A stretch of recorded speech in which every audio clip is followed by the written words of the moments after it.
Vamos lá. Então, hoje tem mais uma aula de produção de texto, tá? É,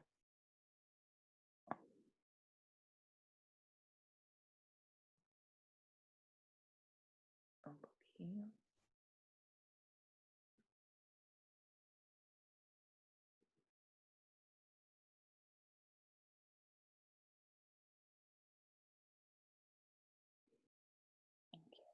Bom, então, vamos falar um pouco mais sobre produção de texto hoje, né? A gente vê que a grande dificuldade do aluno é quando, no momento, ele se depara, né, com uma folha em branco e os pensamentos vêm na cabeça, né? Aí ficam pensando o que fazer, né? Como começar um texto, né? Como diz, né? Começa pelo começo, né? Mas todo texto ele tem o início, ele tem o meio e tem o fim, né? Nessa ordem, né? De uma maneira acadêmica, isso quer dizer que o início é a introdução, o meio é o desenvolvimento e o fim é a conclusão, né? Então, todo o primeiro parágrafo do texto, ele é a introdução dele, né? Tem quem goste de usar mais que um parágrafo na introdução, né? Não é proibido ser feito isso, né? Desde que seja uma introdução clara, né? Objetiva. A introdução é composta pela apresentação do tema, os problemas relacionados a ele e a tese que se pretende defender, né? É importante deixar claro nos primeiros parágrafos a tese que você vai defender, né? Porque em seguida os outros parágrafos, né, de desenvolvimento devem conter os argumentos que sustentam essa tese, né? Bom, então, como eu falei, todo texto vai ter uma introdução, né, que é também chamado de início, a chamativa, um desenvolvimento, chamado de meio, a explicação, os argumentos, a informação consistente nas ideias criativas. E a conclusão, que é o chamado de fim, né? Calçada nas ideias que transpassam todo o texto, como um fechamento, né? Que vai fechar o texto, né? Sendo ele claro, preciso, sem dúvida, e nem destemido o corpo do texto.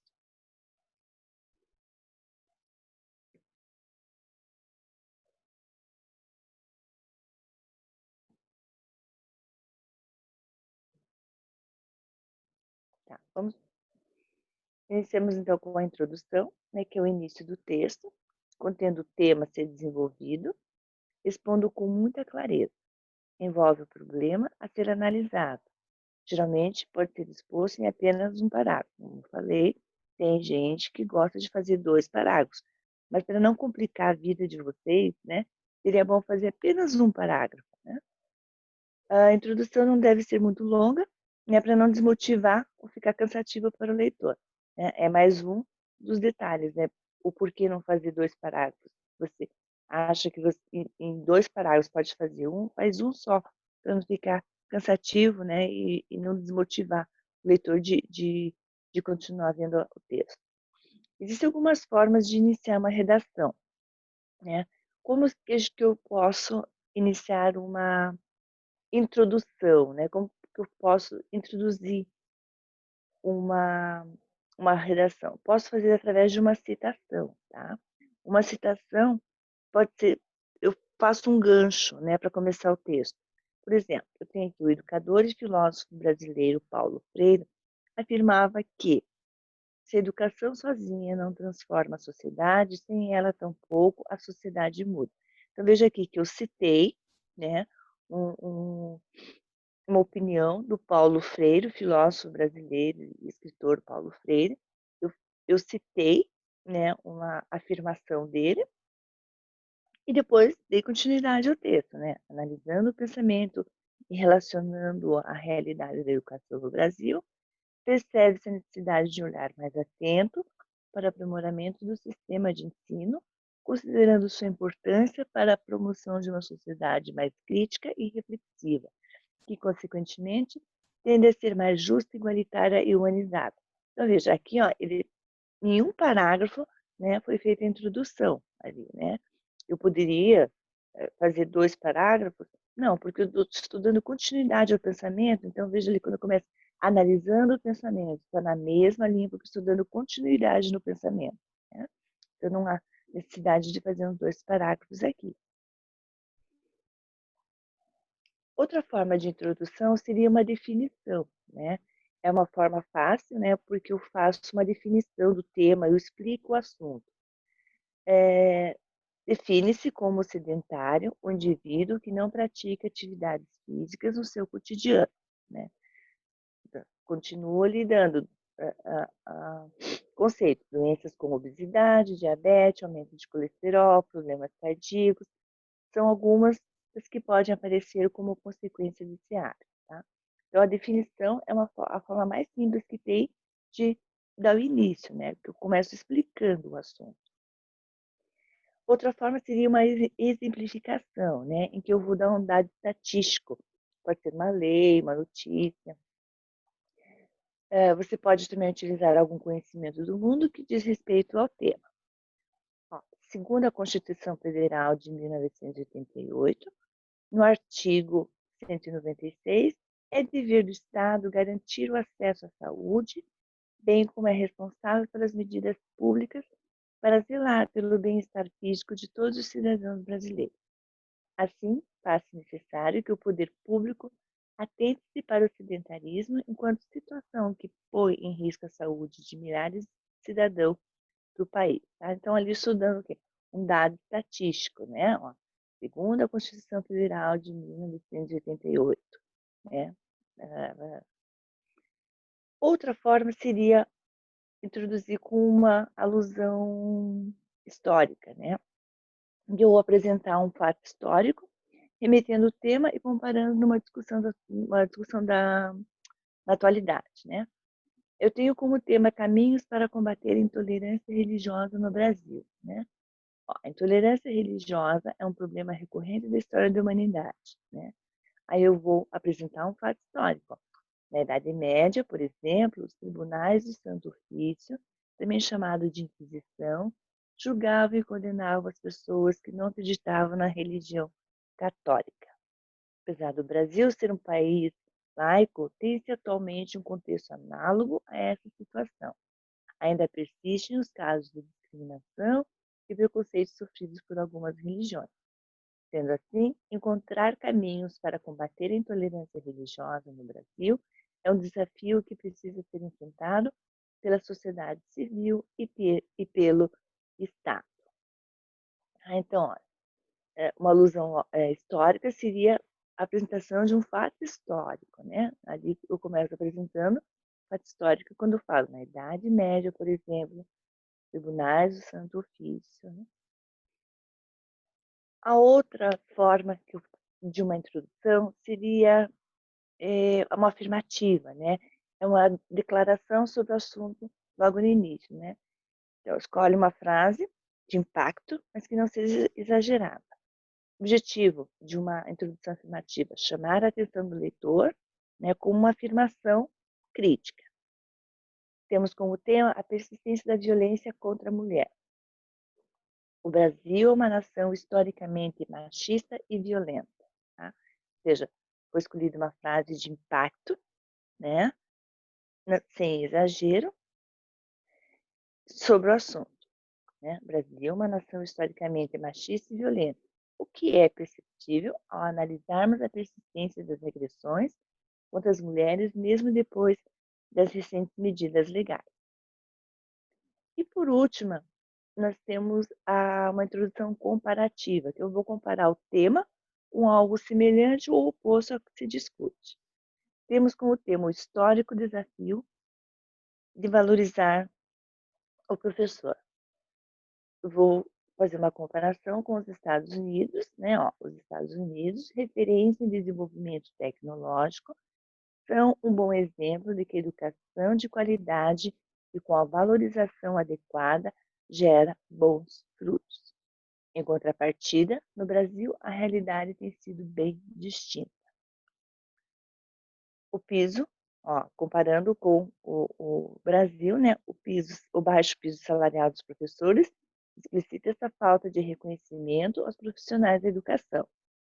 Tal desvalorização é fruto de baixos investimentos governamentais aliado ao passado histórico brasileiro. Aí agora nós vamos para o desenvolvimento, né? Que é aquela parte do meio da redação, né? Que tem a introdução, o desenvolvimento e a conclusão, né? Desenvolvimento. Para fazer um bom desenvolvimento, a gente precisa estar ciente daquilo que a gente vai abordar, né? Eu aconselho para quem tem dificuldade em escrever, de organizar as ideias, né? Uma dica boa é anotar todos os questionamentos e pensamentos que vêm na tua cabeça a hora que você lê esse tema, né? Então, você anota todos os pensamentos, né? É, uma folha à parte ou a parte de rascunho que vai ter nas provas, nos vestibulares e tal, né? Aí depois você enumera de forma que você quer que ele apareça no texto. E por fim, você une tudo, né?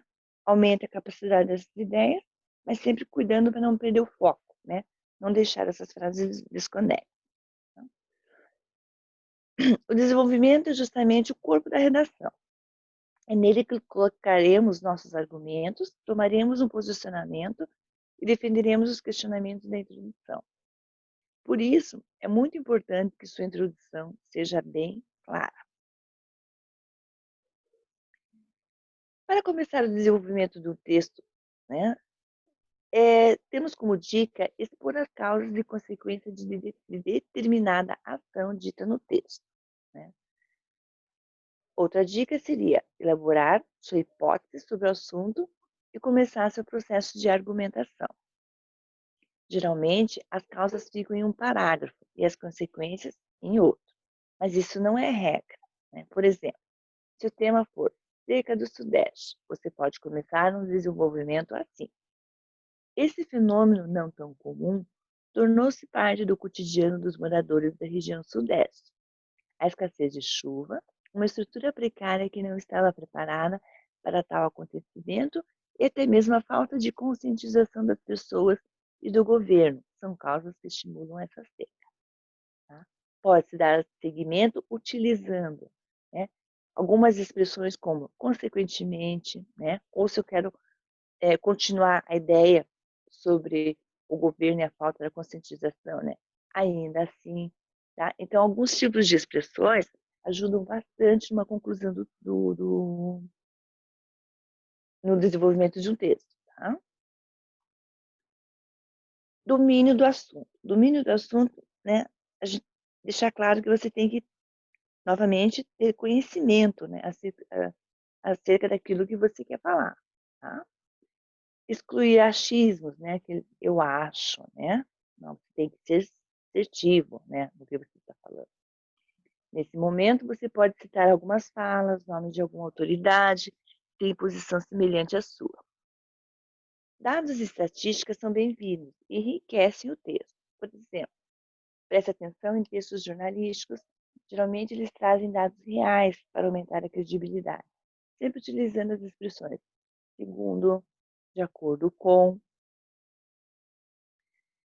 Prós e contras, né? Por mais que a sua argumentação seja elaborada, ela não vai estar livre de algumas falhas. Por isso, é bom sempre dosar no texto os aspectos positivos e negativos que determinada ação traz. Tenha sempre em mente que, por mais que você esteja mostrando que existe dois lados, sua opinião sobre o assunto, ela é clara. E neste momento que você tem que convencer o leitor do seu ponto de vista, de que os benefícios são superiores ou são inferiores, dependendo do seu posicionamento. Por último, nós temos a conclusão, né? A conclusão é o desfecho, né? É o final do texto. Há várias formas de se concluir uma dissertação argumentativa. É importante que, ao terminar a leitura, o leitor tenha total clareza quanto à tese que ali está defendida. A última possibilidade de reforçar o seu posicionamento está no parágrafo final. Então, ali na conclusão, é a tua última tacada de você reforçar o teu posicionamento. Para isso, é preciso que o conteúdo retomado na conclusão seja apenas da tese ou de parte da análise, e seja em total coerência com o que foi escrito nas partes anteriores da redação, pois só assim se consegue a reafirmação de uma verdade. Mas atenção, o que deve ser retomado é apenas a essência do que já foi mostrado, evitando-se a repetição de frase e de vocabulário, né? Isso durante o texto todo, né? A gente tem que evitar repetição de vocábulos, né? Cuidar com a repetição de vocábulos. A conclusão ela deve ser sucinta, né? Deve ser breve, concisa, né? Uma forma compacta, né? Porque o que é uma coisa sucinta, né? Sucinta pode ser escrito ou lido, mas em poucas palavras, né? Conter apenas um parágrafo, deve retomar a ideia principal, desenvolvida no texto de forma convincente. Conclusão deve conter a síntese de tudo que foi apresentado no texto, e não somente em relação às ideias apresentadas no último parágrafo do desenvolvimento. Não se deve acrescentar informações novas na conclusão, pois se ainda há informações a serem inclusas no desenvolvimento, ainda não terminou. Então, quando eu for fazer a conclusão, eu não posso colocar ideias novas, né? Claro. Se é conclusão, como que eu vou jogar um argumento dentro de uma conclusão? Não posso. Então, para isso, eu tenho desenvolvimento, né? Eu vou defender ela ali dentro do desenvolvimento, vou desenvolver no corpo do texto, e não na conclusão. Algumas maneiras de fazer um parágrafo de conclusão, né? Eu posso retomar a tese, né? A conclusão, uma apresentação da visão geral do assunto tratado, portanto, pode-se retomar o que foi apresentado na introdução ou no desenvolvimento, relembrando a redação como um todo. É uma espécie de fechamento em que se aparece dizer de acordo com os exemplos, argumentos, tópicos que foram apresentados no desenvolvimento, e pode-se concluir que realmente a introdução ela é verdadeira. Outra maneira seria uma perspectiva. Pode-se também apresentar possíveis soluções para o problema exposto no desenvolvimento, buscando provar os resultados, né? É preciso, é imprescindível, é necessário, né? Essas expressões ajudam bastante para a gente fazer um tipo de conclusão, trabalhando com a conscientização geral. Portanto, né, um exemplo aqui, é imprescindível que, diante dos argumentos expostos, todos se conscientizem de que, né? Outra forma, nós temos uma oração coordenada conclusiva, né? Onde a gente vai usar aquelas conjunções conclusivas. Logo, portanto, por isso, por conseguinte, então, né? Apresentando posteriormente, né? Claro, soluções para os problemas expostos no desenvolvimento, né? Então, você usa esses conectivos e apresenta soluções para os problemas. Exemplos de algumas frases para o início de uma conclusão. Eu posso usar frases como, em virtude dos fatos mencionados, né? Por tudo isso, levando em consideração esses aspectos, em vista de argumentos apresentados, dado o exposto, né? E, logo em seguida, né, o início dessa frase, a gente pode usar, se levando a acreditar que, entende-se que, né, então eu digo assim, tendo em vista os argumentos expostos, é se levado a acreditar que, dado o exposto, entende-se que, levando em conta o que foi observado, conclui-se que, percebe-se que, resta aos homens, né? Em virtude do que foi mencionado, é imprescindível que todos se conscientizem de que, barará, por todos esses aspectos, é preciso que, é necessário que, faça necessário que, né? Então, essas são algumas expressões que a gente pode usar numa conclusão, ajuda bastante, né? É bom vocês darem uma lidinha em algumas expressões que eu posso fazer o fechamento do texto, né? Uma conclusão, para ficar um texto bem legal, tá?